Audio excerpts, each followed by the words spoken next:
కదిరి పట్టణ ప్రజలందరికీ మా హృదయపూర్వక నమస్కారములు తెలియజేసుకుంటూ ఈ దినం ఈ మీడియా సమావేశానికి ముఖ్య కారణం మీకు తెలియజేయాలనే ఉద్దేశంతోనే ఈ ప్రెస్ మీడియాను మేము అలో చేసి ఈరోజు చెప్తున్నాము.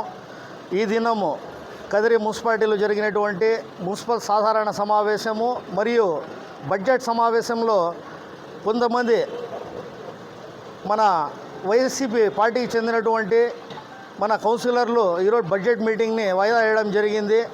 ఈ దినం ముఖ్యంగా మీకు తెలియజేసిన విషయం ఒకటి ఉంది. ఈ దినం కనుక బడ్జెట్ మీటింగ్ ఆమోదం జరిగి ఉండింటే మనకు 15th ఫైనాన్స్కు రావాల్సినటువంటి గ్రాంట్స్ 75 కోట్ల రూపాయలు మన మున్సిపాలిటీలో జరిగే వివిధ పనులకు గాను అభివృద్ధికి చెందినటువంటి 75 కోట్ల రూపాయలు రావాల్సి ఉన్నది. మరియు మన మున్సిపాలిటీలో నిల్వ ఉన్నటువంటి దాదాపు 19 కోట్ల రూపాయలు 75 కోట్లు మరియు 19 కోట్లు రెండు కలిసి దాదాపు 92 కోట్ల రూపాయల అభివృద్ధిని వారు ఈరోజు కనీసము తలా తోగా లేకుండా వాయిదా వేయడం జరిగింది.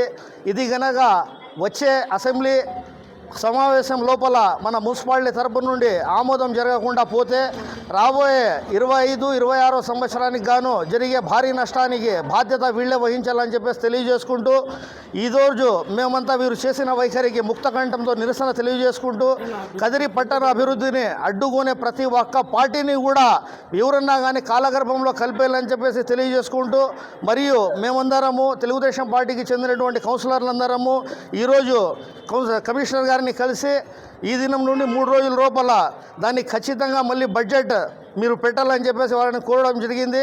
ఎందుకంటే ఈ విలువైన సమయం చేయి దాటిన తర్వాత ఎవరు చేసేదానికి ఏం చేసేదానికి అవకాశం ఉండదు కాబట్టి కేవలం 3 రోజుల్లోనే ఆ బడ్జెట్ సమావేశం పెట్టాలా. ఈ సభాముఖంగా తెలియజేయడము వైసీపీకి చెందిన కౌన్సిలర్లకు కానీ తెలియజేసే విషయం ఒకటేమంటే ఈరోజు ఏదైతే బడ్జెట్ ప్రతులు వచ్చినాయో దానిలో ఒక్క అక్షరం కూడా పొల్లు పోకుండా నెక్స్ట్ మీటింగ్లో కూడా అదే పెడతారు.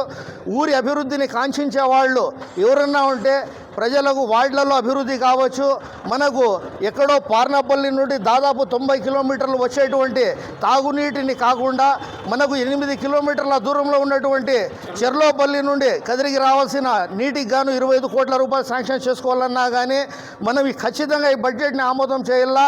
ఈ 3 రోజుల తర్వాత జరిగే బడ్జెట్ మీటింగ్లో చిత్తశుద్ధి గల నాయకులందరూ పార్టీలకు అతీతంగా ఆమోదం తెలియజేస్తారని చెప్పేసి పట్టణ అభివృద్ధికి కోరుకునే వాళ్ళందరూ ప్రజలు కూడా వారి మెడలు వంచి వారితో తమ తలరాత రాయించుకోవాలని చెప్పేసి తెలియజేసుకుంటూ మీ ద్వారా ఈ సభాముఖంగా తెలియజేసుకుంటూ సెలవు తీసుకుంటున్నాను. నమస్తే.